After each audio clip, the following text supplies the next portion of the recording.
Les Sables d'Olonne sont en ébullition depuis plusieurs semaines maintenant. Ça y est, le départ approche.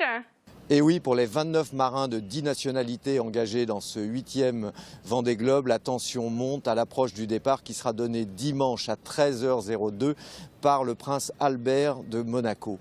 Les dernières heures à terre ne sont évidemment pas les plus faciles à vivre pour ces 29 marins désormais impatients d'entrer dans l'histoire. Quant à l'engouement populaire, lui, il ne se dément pas. Les files d'attente pour accéder au ponton sont toujours aussi impressionnantes.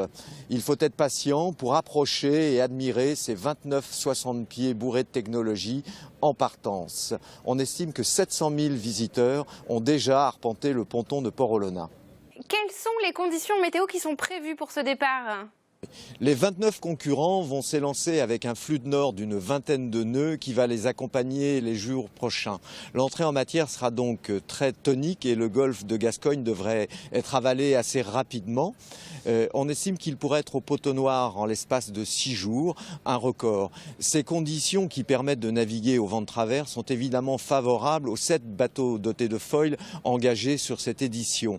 Si nous avions eu le choix, nous aurions choisi cette météo, dite avec un grand sourire Philippe Legros, en charge de la performance auprès de Jérémy Bayou, le skipper de Maître Coq. Et pour tous ceux qui restent à terre, comment peuvent-ils suivre l'événement ?